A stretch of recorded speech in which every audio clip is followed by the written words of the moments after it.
Kompleks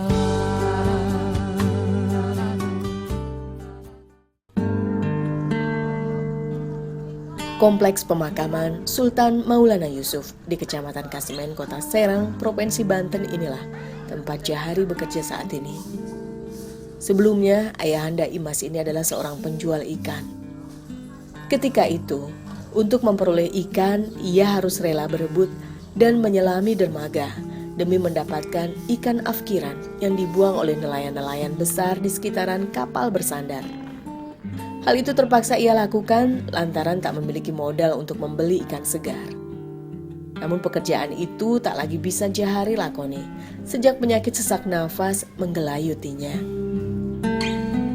Beruntung ia lantas diterima bekerja di kompleks pemakaman ini.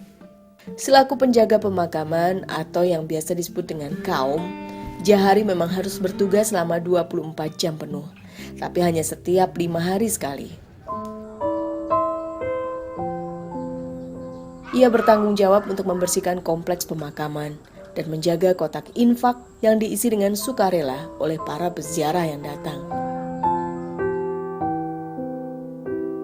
Lantaran hanya mengandalkan uang dalam kotak infak, Jahari tidak memiliki penghasilan yang pasti. Selain bergantung pada banyaknya peziarah yang datang, jumlah uang dalam kotak infak pun masih harus dibagi lagi dengan 4 orang penjaga makam lainnya. Ya awalnya tadi tarik saudara gitu lah. Udah di makbar aja di mana Yusuf. Kata saya nggak bisa lah, malu kata saya. Udah nggak yang malu-malu. Dilarang nggak dapat uang tiap harinya. Jadi tarik saudara saya.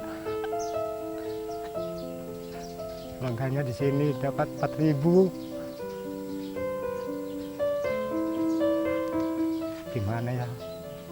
Nggak dapat menutupin anak sekolah, anak bapak nggak sekolah. Yang satu butuh biaya. Penghasilan yang tidak menentu membuat Asmaliah sang istri harus pandai-pandai mengatur keuangan. Berapapun pendapatan yang didapat harus bisa dibagi dengan cermat untuk kebutuhan sekolah Imas dan keperluan melanjutkan hidup. Sebagai ibu, Asmaliah sebetulnya merasa iba pada Jihan lantaran tak lagi dapat melanjutkan pendidikan.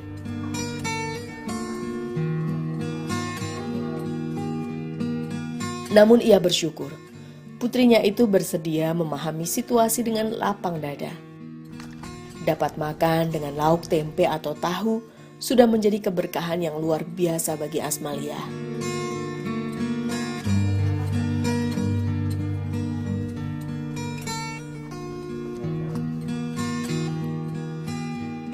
Tak jarang, ia hanya dapat memasak nasi dan membuat sambal terasi saja. Bahkan, tanpa sepengetahuan sang anak, Asmaliah seringkali harus rela menahan lapar demi Imas dan Jihan.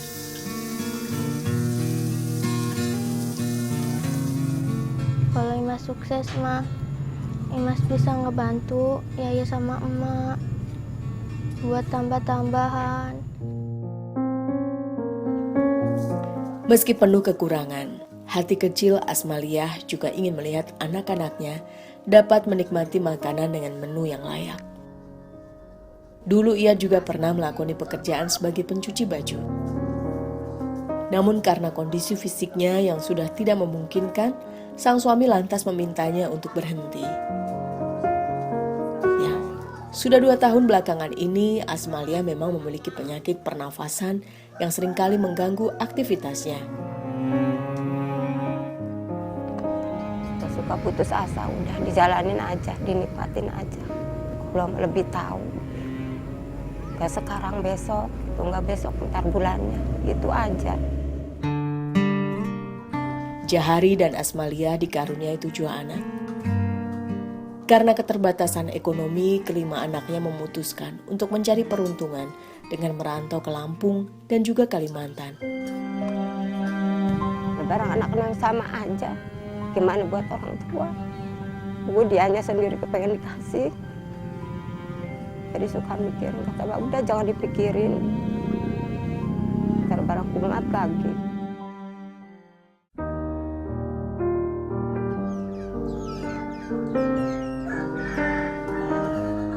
Sejak awal berumah tangga, Jahari telah menempati rumah seluas 10 kali 5 meter ini bersama keluarganya.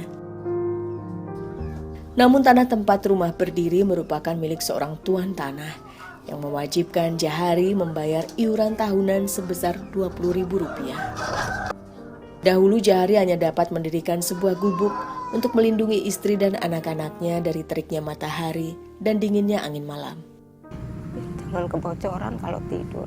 Kasihan anak-anak. Kebocoran aja tidur. Lagi nyenyak tidur, barang hujan ada bangun kan. Beruntung, 21 tahun lalu ia sempat mendapatkan bantuan berupa bedah rumah dari pemerintah desa.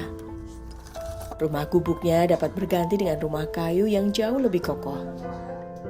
Namun kini seiring dengan bergulirnya waktu, dinding kayu yang mengelilingi rumah dan tiang penyangganya sudah mulai keropos. Setiap malam, keluarga ini juga harus tidur bersama di ruang tamu, lantaran dipan di kamar telah turut rapuh dimakan usia. Mereka khawatir jika masih digunakan, ranjang dapat roboh sewaktu-waktu. Belum lagi jika hujan datang, Imas dan keluarganya harus rela berjaga bergantian untuk membersihkan air yang menggenangi rumah. Ada banjir, kebanjiran nggak bisa tidur.